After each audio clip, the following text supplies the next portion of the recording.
Assalamualaikum warahmatullahi wabarakatuh. Salam sejahtera bagi kita semua. Shalom. Om Swastiastu, Namo Buddhaya, salam kebajikan.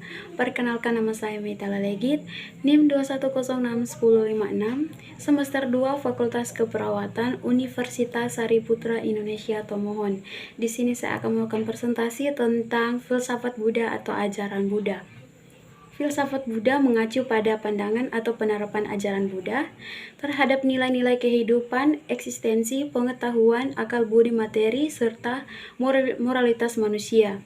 Semasa hidupnya, Buddha Gautama secara profesional tidak pernah mendokumentasikan apa yang ia ajarkan dalam bentuk tulisan, sehingga filsafat Buddha dibangun berdasarkan rekonstruksi yang dilakukan terhadap ajaran-ajaran Buddha yang berkembang dalam aliran-aliran Buddha pasca wafatnya beliau.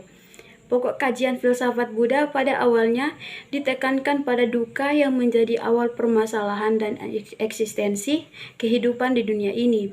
Pokok kajian tersebut dirangkum dalam 4 kebenaran mulia, termasuk di dalamnya jalan pembebasan dari dukkha tersebut untuk mencapai nibbana. Ajaran Buddha dalam perkembangannya memiliki cakupan yang sangat luas.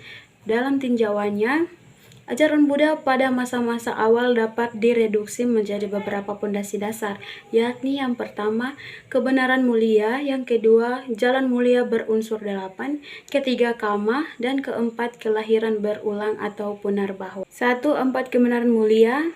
Salah satu ajaran dasar Buddha dikenal dengan 4 kebenaran mulia. 4 kebenaran mulia merupakan ajaran Buddha mengenai dukkha atau penderitaan. Menurut ajaran Buddha, untuk menghindari dukkha maka manusia harus memahami 4 kebenaran mulia, yaitu yang pertama, kebenaran tentang penderitaan atau dukkha. Dukkha meliputi 5 proses atau aspek yang dialami manusia di dunia, yaitu kelahiran, proses penuaan, hingga kematian, kesedihan, serta keputusasaan, disatukan dengan yang tidak dicintai, berpisah dengan yang dicintai, dan tidak memperoleh yang diinginkan. Kelima hal yang melekat pada diri manusia tersebut adalah dukkha.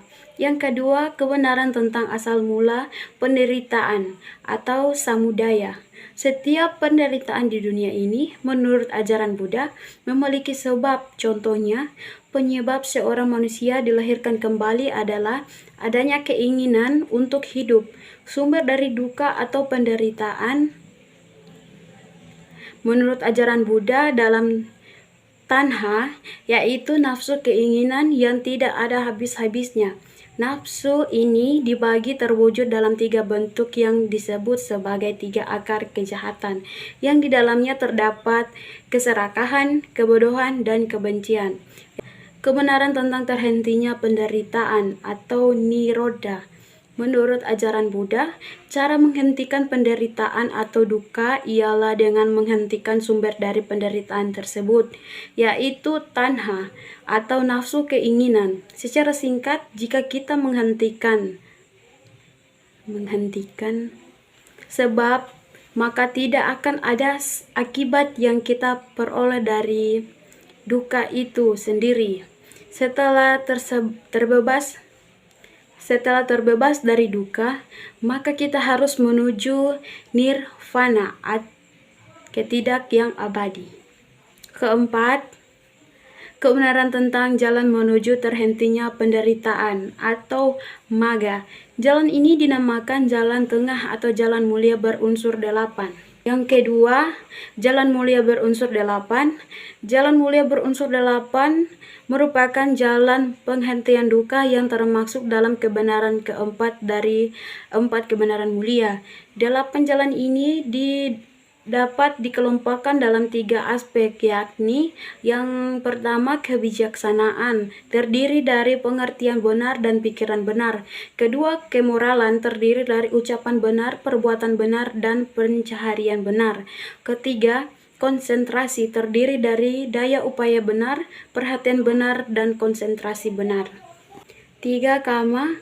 Kama atau karma dalam bahasa Sanskerta secara harfiah berarti perbuatan atau suatu aksi Istilah ini merujuk fenomena bahwa setiap aksi atau perbuatan pastilah membawa konsekuensi. Ajaran Buddha memberikan perhatian bahwa setiap perbuatan yang patut atau tidak patut dan kebiasaan yang bermanfaat atau merugikan dapat membawa kita kepada suatu konsekuensi yang sesuai. Kama menempatkan individu sebagai penanggungnya. Suatu individu akan menerima baik buruknya konsekuensi dari perbuatannya, entah saat ini, di masa depan, atau di kehidupan berikutnya. 4. Kelahiran kembali atau punarbawa. Kelahiran kembali merupakan suatu proses menjadi ada, eksis, atau lahir kembali dari suatu makhluk hidup di kehidupan mendatang setelah ia lahir, meninggal, atau mati. Proses ini berkaitan dari kama, perbuatannya suatu individu pada kehidupan lampau. Terjadinya kelahiran kembali pada suatu makhluk mengindikasikan bahwa makhluk tersebut masih memiliki keterikatan duniawi. Ajaran Buddha mengajarkan untuk menghindari kelahiran kembali melalui jalan mulia berunsur 8. Namo Buddhaya dan Sabe Sata, Bhawantu Sukhitata, semoga semua makhluk hidup bahagia.